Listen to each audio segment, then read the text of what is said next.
What's up everyone, John Rettinger from Techno Buffalo here with the full review for you of the Pantech Discover. This is a really nicely spec'd mid-range phone. It offers a lot of bang for the phone buying buck. Let's go ahead and put it through its paces, see if it's worth your hard-earned money.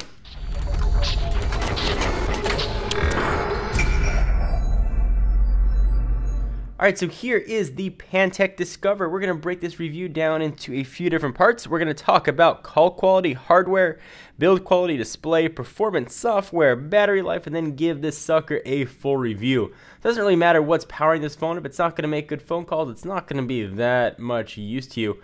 Call quality, as with most modern smartphones now, was actually pretty good. My 20 call test, I didn't have any drop calls, I had no white noise, and the caller on the other end had a hard time telling I was on a cell phone. It does have some cool 3D-esque speakerphone ability. It's actually one of the best speakerphones that I've tried. So don't worry about getting the Pantech Discover for call quality. It's going to work great. Signal strength when it came to LTE and HSPA Plus was on par with almost every other AT&T phone I've tested. It's nothing notable, either great or negative. One way to report there. Alright, so let's run through the hardware of this guy. It's packing some pretty premium-esque specs. So first, it's got a 4.8-inch LCD screen at the resolution of 1280 by 720. That's going to give it 306 ppi. It's running Android 4.0.4. It's being powered by a 1.5 gigahertz dual-core chip, a gig of RAM, 16 gigs of internal storage, expandable via micro SD. It's got a pretty beefy 12.6 megapixel camera on the back. We'll talk a little bit about camera as we get there. 2 megapixel shooter on the front. Wi-Fi is now pretty standard, 802.11b, G, and N. 2100 milliamp hour battery. It's got NFC on it as well. And it's going to weigh 4.76 ounces. And overall, it's a pretty nice package. A little bit of a different design here on the side. It was a design that I wasn't fond of on first blush. It's got these two giant chunky corners here in the top left and top right. But I actually found it to be really useful to pull the phone out of my pocket. If I put the phone in face up, it was really easy to grab these and pull it right out.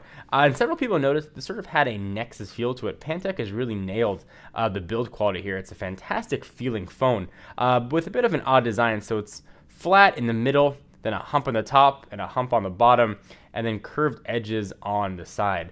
The display is also curved on both sides as well, and we'll talk about that in the next category.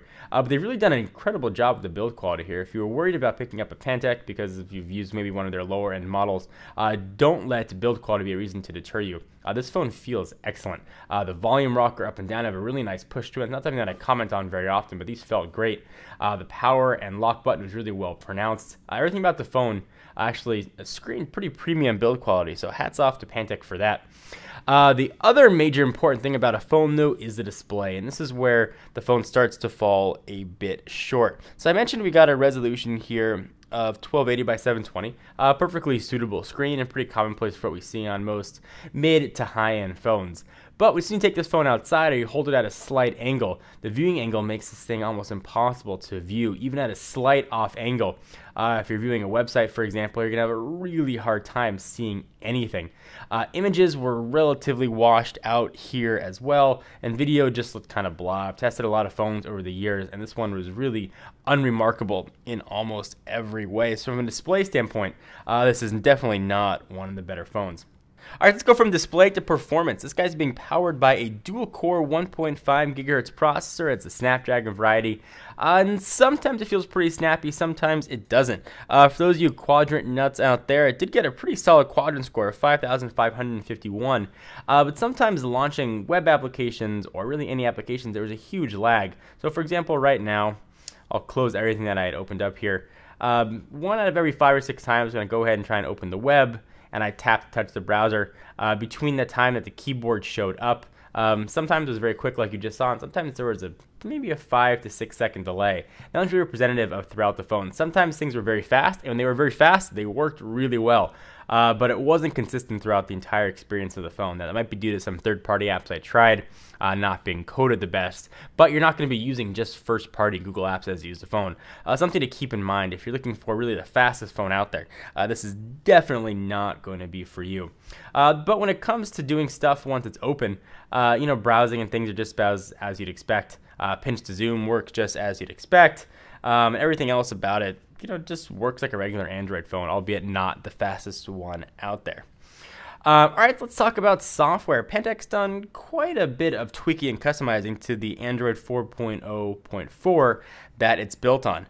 So first, let's talk about this launcher down here. The first thing I do when I start using a new Android phone is I'll pretty much download Nova Launcher. It's a custom launcher, and this one is very similar. I love that stock out of the box. You have the option to scroll and place more shortcuts and folders here on the bottom if you choose, if the regular 5 here is enough for you. So I really like that Pantech has done that. I like that they've opted for the soft buttons as opposed to physical capacitive buttons at the bottom. So hats off to them as well. But things get a little bit cartoonish throughout the phone. Much more cartoonish even than Samsung's already sort of almost childish looking TouchWiz. Look at the phone, for example. Go ahead and see what the dialer looks like. Icons are very big, bold, and bright, and that's certainly a personal preference that it's not my favorite, but something to bear in mind. Pantech has done some cool stuff here as well when it comes to picking widgets. So as opposed to stock ice cream sandwich, when you want to get widgets and you go to apps and you go to widgets which ordinarily be living up there, that's not where they are. If you long press, this is sort of old school Android, you get a whole bunch of options here you can pick from. I love that settings is right there and easy to grab. You can go ahead and grab widgets, and the icons show up right here on the bottom.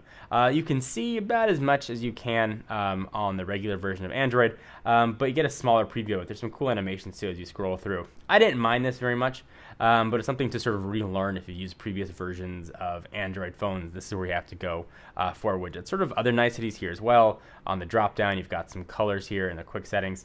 Go ahead and scroll that guy back up. When you're in the browser, for example, as well, you get a little drawer you could pull up, and you go ahead and pick up some of your most used bookmarks. Found it to be actually a really useful feature. Overall, though, I really didn't mind the tweaks that Pantech had done. In fact, I found it to be one of the more useful. It didn't appear to be overly resource heavy either, which is quite nice. I would have really liked to have had Android 4.1 in here and had the awesome new Google Search and Google Now, but that is not to be had. Hopefully at some point, though, this phone will get that upgrade.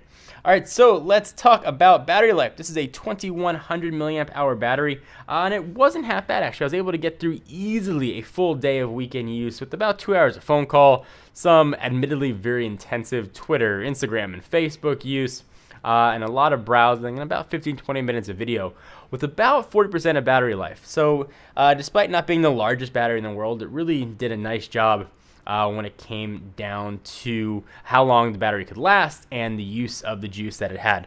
Worked actually very, very well. So battery life was definitely a thumbs up for this phone.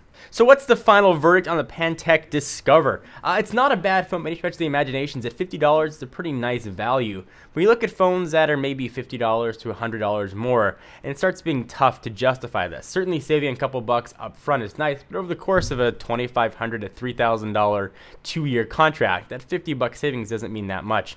AT&T's got a lot of great phones in its lineup: the Optimus G, the HTC One X Plus, iPhone 5, Lumia 920, HTC 8X, to name a few, all of which are within that $50 to $100 difference in price. So it becomes tough to figure out why you would go and get this phone. I give Pantech credit for trying to get out of that sort of sub-market free phone brand and try and get to that premium standing, and they've done a relatively nice job. I would have liked the screen to be improved and performance to be a little bit zippier. On the other hand, though, I like their tweaks that they've done the software wise, and I like the build quality, and these two little humps on the side really started to grow on me. So this is by no means a perfect phone, but it's by no means a bad phone either. If you're looking to get a budget phone with some pretty premium specs, the Pantech Discover is going to be a great choice for you. Overall, this gets a 7.5 on the Techno Buffalo scale. What do you guys think? Do you guys agree, disagree? I'd love to hear your thoughts. I'm John Rettinger from Techno Buffalo, and I'll see you guys in the next video.